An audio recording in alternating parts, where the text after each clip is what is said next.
everybody. You can tell from the title of this video that the February flower of the month is the Black Dahlia. This is what the project looks like, or the paper flower is going to look like when it's completed. I have you zoomed in just a little bit, but I'm going to zoom in a little more because this is such a dark color that you might have a little bit of a problem seeing as I start to demonstrate how to make this. Don't let it scare you. It's not as hard as it looks. There's many layers to it, but it's all the same repetitive process. And then I did throw a couple of leaves on. I started out using my silhouette, and I just picked a pattern out of their shop, out of their store, their online store, purchased that little cutout, and then actually it was a larger flower, and I just used the leaf off of that one and cut a bunch out. So I have all of these cut out ahead of time, and then I just sit down and I make flowers all day. So it starts out like this and it ends up like this by the time I get done molding it and inking it. I want it to look a little bit dark to go along with this Black Dahlia. Before I get started, I did want to tell you, I started out with a black piece of cardstock like this. A Black Dahlia isn't really black in the true sense of what a real Black Dahlia flower looks like. It's a very, very deep, like cherry burgundy color, and I do not have any cardstock that fits that at all. I looked through, I have lots of little swatch books from different companies. I looked through all my swatch books. I could not find anything. So I opted for black cardstock, and then I'll show you how I came to this color. See if I can show. This is one that I've already started to mold, but you could probably see the difference there, that it does tend to go toward the deep black cherry, but I like having that black undercolor come through. A lot of the other colors are not deep enough, so this is why I chose this. You might want to opt for something different. Certainly go for that. I also wanted to share with you the dies that I used for this is the Nestability Spellbinders. It is the Dahlia, and I used the first four. So I used 1, 2, 3, 4. I did not use the last two. And you're going to have 3 of this size and 3 of this, this, and this. So the 4 smallest sizes, you need 3 petals of each of that out of plain black. Now what I did to make this petal that deeper maroon, and I think I'll zoom in a little bit for you so that you can see. I decided that I was going to lighten it up first with a white ink. If you can find a deep black cherry chalk ink, I think it would do the same effect in one step that I'm going to get by doing 2 steps. So what I'm going to do is use, I happen to have some close to my heart ink that I'm using up in the White Daisy. I don't even know if they sell this anymore. And what I'm doing is just dabbing this on very lightly, and then not a real heavy hand with it. Just trying to lighten it up a little bit and make it blotchy. Don't stress about, oh my gosh, it's not perfect. You don't want it perfect. You're going to get a lot of other colors come through if you make it kind of messy. That's why these aren't as difficult as you might think that they are. And of course, with flowers that are molded, usually try to do both sides, because sometimes if you're putting it on a project, people can see the other side of it. You want it to all fit together. So that is the look, and I will show you, and then I'll zoom in when I get closer to doing the darker color. So I'm going to let that dry for just a moment, and I'll show you the effect that I get. Alright, this is zoomed in a little bit for you so you can see more detail, and you can see this is nice and dry. There's still some black showing through, so it's blotchy. Kind of think of a black chalkboard that's been erased, but there's still some white chalk dust on. That's kind of the look that I went for. And then I'm using Raspberry Ripple from Stampin' Up. This is the only color that I had that was close to that deep, like dark cherry red that I'm talking about. And I'm just using the Ink Essentials blending tool.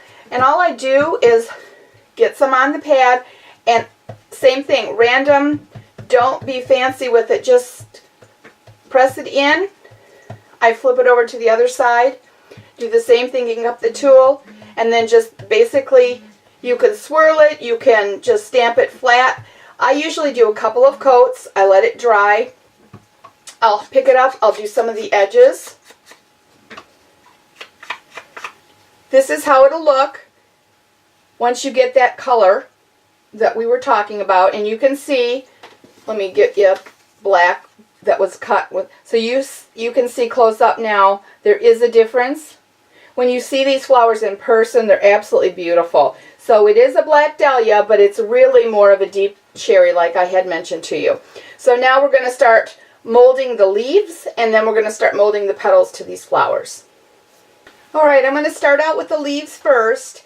And how I do this is I just run, this is, by the way, is the McGill. You'll see me use these in most of my videos. I really enjoy these, but I know that Heartfelt Creations is coming out with a really nice one, so I think I might be purchasing those too. This is a 6mm McGill and molding tool, so I'm going to just run this around the edge. I really want the edge just to be a little bit ruffly. And I'm using firm pressure, but not so much that it's actually going to tear the paper. So I run this around, and I only do it on one side so that this is curving up. And I'm sure that you can see that a little bit there. And then what I like to do is I like to draw the veins in. It doesn't have to be perfect, and I use the other end, so this would be the opposite side, the 2mm. And I just start here and I run a center vein line down, and you don't want it perfect, so if it veers off, that's perfect. And then just take a few and make them kind of wiggly, longer. I kind of try to make them the opposite in between where this one landed. Then I kind of try to do the middle side, but it doesn't have to be. It's not going to show up that much. As you can tell, it's more of a subtle look. And then that's all you do for the molding piece of it. And then I am using up some of my Stampin' Up! Inks, so I'm using Old Olive for this one. Sorry, it's a little too close here to be moving so quickly, but I wanted you to see the detail. And I take just like a quarter of a sponge, and I just, wherever that ink lands works for me. I want light and dark spots. I also do the back side. Not solid all over. Just let it brush across and pick up whatever it picks up. I will leave that for a second. And I also am using, and I don't know if this is available either, I'm going through a lot of my old supplies and using up a lot of things I haven't touched in a while. So this is a hint of pesto, and it's the Versamagic chalk ink. I like to use these when I want to ink in something small area. And I'm really going to kind of flatten this just a teeny bit with my fingers, and we'll retouch it up in a minute. And I'm just touching this lightly to get another color on there. I want it to look kind of almost like a dirty look, because sometimes the leaves start browning out in nature, and I want that extra look of another shade of green on there. Now let that dry for a moment, and I will go back in with this Old Olive and hit those edges really well just one more time, because sometimes when your inks dry they do lighten a little bit. You can always go back and touch up. But when you're making a lot of them, I kind of just want it to be done at once. Then even though this is already molded, I just run it back around so that it loosens back up. The paper is just slightly damp from the ink, so it molds very well. And there you have the other one. So I use 2 leaves for this flower. You don't need to have the leaves on at all, but I want to just demonstrate how I make my leaves also. So we'll move on to the petals now. Alright, I'm going to demonstrate on the largest petal, and let me bring those dies back in for you so you can see that I am doing this size, but I also cut 3 of this one, 3 of this one, and 3 of the centers, just so that you can kind of visualize how many we're having to do here. So a total of 12 petals for the whole flower for the large size. Alright, now what you want to do once this is all prepared, I am snipping between the petal points where they come down together all the way around. And I'm going to do this on every single of those layers except the center that's the smallest. So all I do is snip, and it's probably about a ½ inch in. If you snip farther, it's not going to be the end of the world. So I snip these all the way around, and I do all my petals together at the same time. So I do all my coloring of my petals, let them dry. Then I do all my snipping of my petals, let them dry. Then I do all the molding of my petals. Then I assemble. You might find it different, but this is the way that I do it. It works really well for me. So again, I'm always going to use this tool for this flower, so the 6mm end. And I take the petal that's kind of the farthest away from me. I like to take the roller ball in the middle and bring it toward me, and go this way and bring it toward me. That just curves the petal up a little bit, and then I'll run back and forth a couple times. Not doing serious heavy pressure, and I am running it along those cut edges. Then I'll pivot it, and I'll come around this way and continue on till you get all of the little petals done.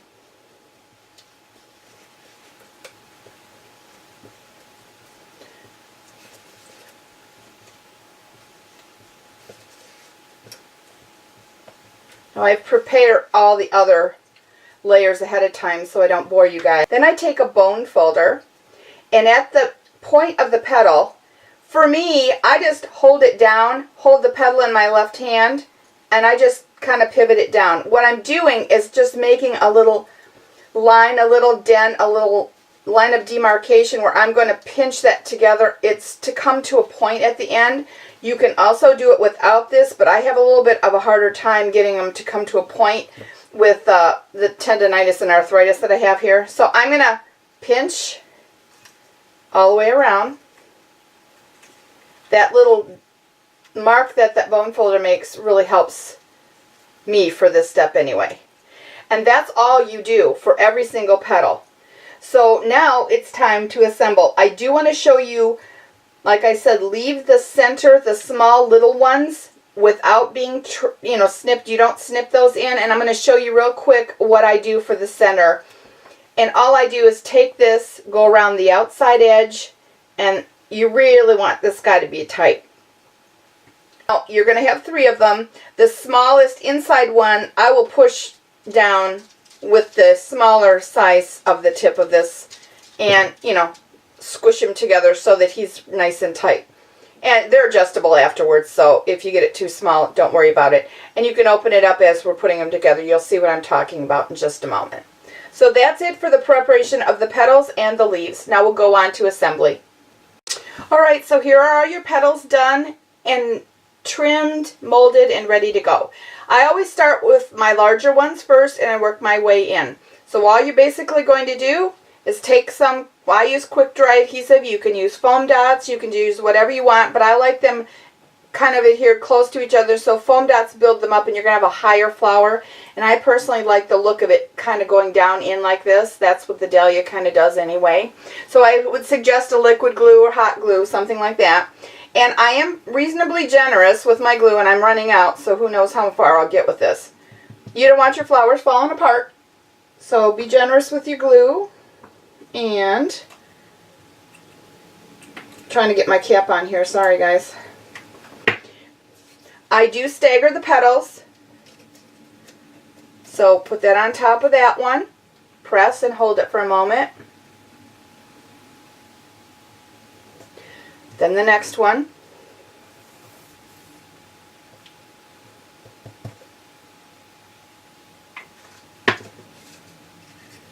Stagger it again, press it in there, and hold it. Now at this stage, let me slide these over a little bit so I have more space to work. But I want you guys to see the full process. I will take my foam mat again, and then I will kind of push. Now you don't have to push hard, but you're kind of crinkling this paper in here, and that helps bring these up a little bit more so they look more natural. You can skip this step if you don't like that look, but I do that once I have glued all 3 together in one of the layers and it starts to dry. Then I'll press in the middle on that final top layer. So set this aside and do the same thing to the next layer down.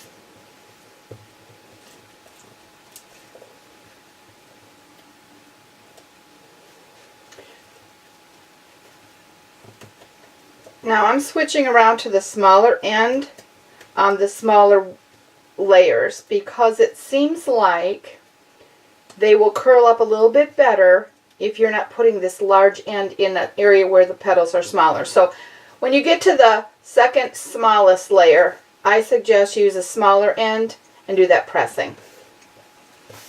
Alright, so at this point you've got 3 of the large, 3 of the medium, 3 of the smaller one, and then you're going to have your centers. So truly, you really only have, once you assemble your layers, you really only have 4 layers that you're going to put completely together.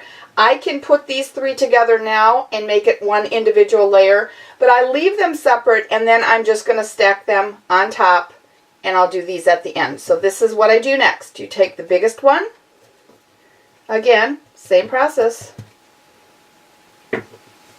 Stack that one inside that one.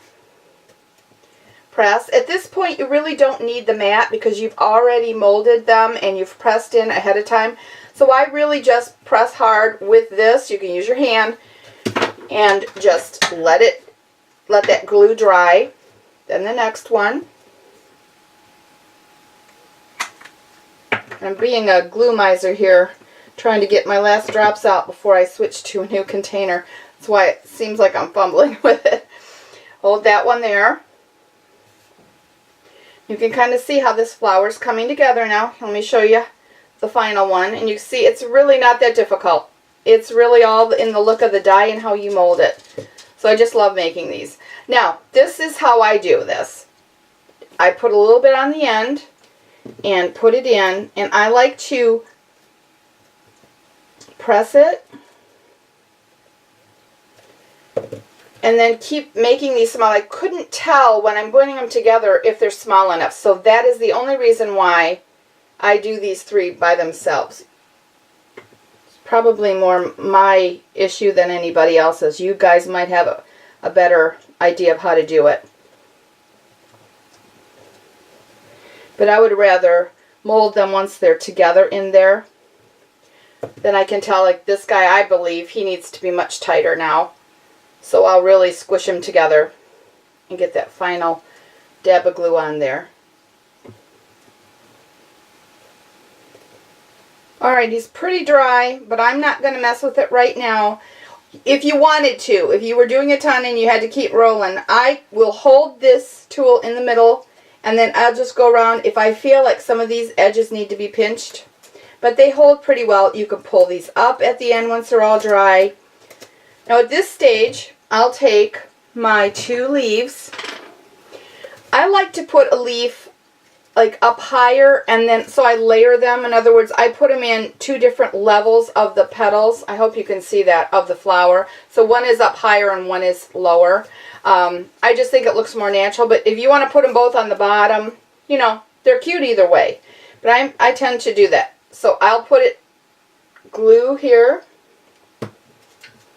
and just pop them in wherever you think you want a petal to be. And this one's going to go on the bottom. So I've got a little glue on that. Sorry I was out of frame there, but I think you guys know how to glue.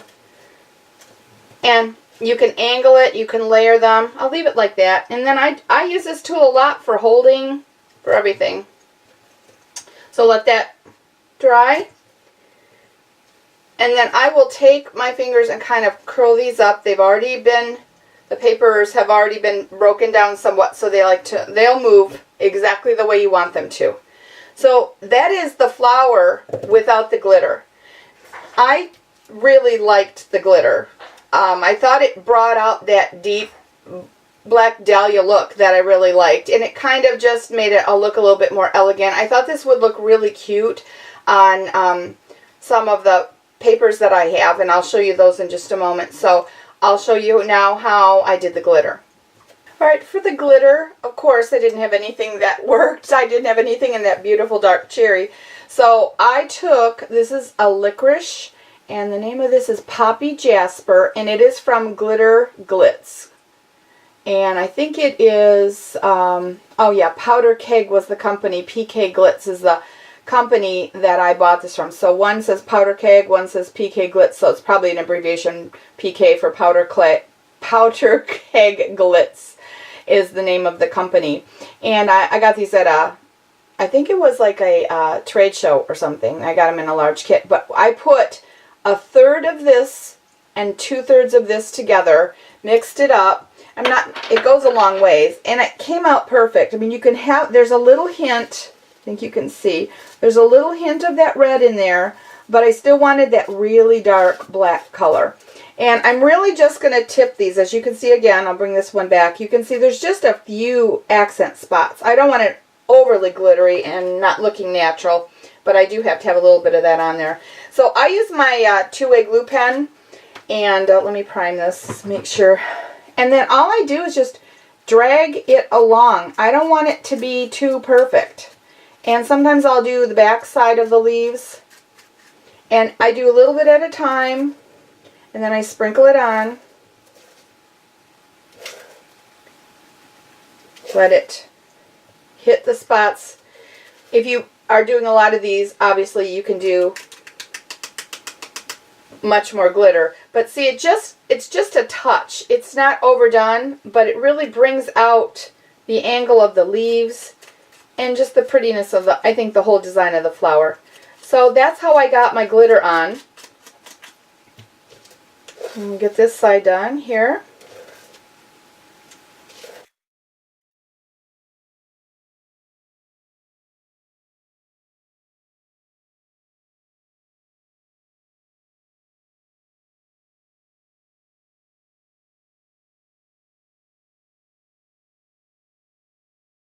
I also don't like the way that snuck under there like that. I wasn't paying attention. Wow, it didn't even glue that well. I'm going to readjust him. I don't want that tab showing on the bottom. I don't have anything here like a circle or anything. I don't really think it was that necessary for this style. So let me sneak him in. Yeah, that's better. I thought that's what I did the first time, but I must have got him underneath a leaf or a petal that I didn't mean to. So there you go. So there's that. And there's the first one that I showed you at the beginning. You can tell that the leaves are in a little bit of a different spot. These are more overlap close. These are farther apart. Whatever the look you like. And then this little one, so I make a bunch of these, and these are the two smallest ones. So the same center, the three real small centers here, and then the next are the three here. And then I just kind of squished them up. So it's really this part of the flower are the smaller ones. So I hope you'll try this. I'm going to show you what I'm going to do with these, and let me know what you think. I also am willing to cut out these in die cuts and sell them in kits on my Etsy shop. If you guys don't want to go through all the trouble of buying die cuts and doing all that, but you want to make these, let me know in the comments if you want me to do that. I'll be happy to. I have commercial licenses for most of the shapes, and I would be more than happy to do that for you, because I hope you guys really like doing flowers. They're really fun. Alright, well, I went through a couple of my paper stacks that I have sitting around. I was trying to pull an album that I thought would look really cute with this. And so I decided to use my black shoe, like a high heel. And I thought this would be adorable if I were to put, like, the bow. There's a bow here in the die cut. And instead, once I cover this with pattern paper, to make the bow on the top of the shoe and, you know, for the cover. So I thought this would be kind of cute for like a girls' night out album, something fun like that. It could even be for like a bachelorette party. But I thought this would be kind of cute. So I looked at a couple of these, and I have the die cuts with the view. I don't even have any idea if this is still out there, but I love this paper, the all dressed up paper. And I was holding the flower up against some of this black and white. Just the polka dots, like that Black Dahlia look, that deep magenta, deep black cherry look is beautiful with blacks. Even crazy animal prints, it looks good because it still looks classy and very feminine. So I was looking at these. I thought these would be cool. Then, of course, that just really brought the reddish undertone. Well, actually, the black undertone with the red on the top, it really looks fun, in my opinion. That I thought was just precious. But even polka dots, this is actually almost a pinkish color, but it brings that red out. So, see how nice that looks? Then you've got some pink in this, so you can really use a lot of colors. See, now you can tell that that pink is kind of bringing out more of the red that we put on top. and then this. So I liked that. Then it switches to some bright blues and all, but that still looks beautiful if you wanted to add some blues. Then I also found in my stash the Recollections Femme Fatale, which has some really crazy stuff, but the pinks and this will go really well with the other papers that I just showed you. So here's what some of these, let me get to the pinks. You could even, if you didn't want to do the pinks, I mean, that even goes well because it's bringing out that dark black. But beautiful. I think it's just absolutely beautiful. A bright pink. Crazy pink zebra. But look how cool. So can you imagine if you were doing something crazy with the shoe and you put that on the cover and then had that on the top? It would be so cute. Or this for the front, if you did your placement right, or on any regular album if it weren't the shoe and you just wanted to do something and that was the cover, you could put that there with, you know, another one of these flowers, wherever you wanted to go with that. But I just wanted to share with you how these colors pull out when you use different colors against them. You can see that there is that red that we put on the top of the black, and it does show beautifully. And just plain black and white. Even though this is kind of a very distressed look, how cool is that flower up against something like that?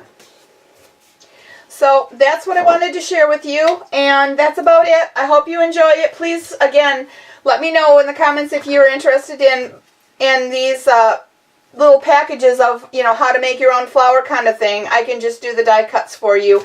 I'm not going to charge very much. It's not about the money for me. It's just about sharing the things that I love to do. So thanks for stopping in, and you have a great week, guys.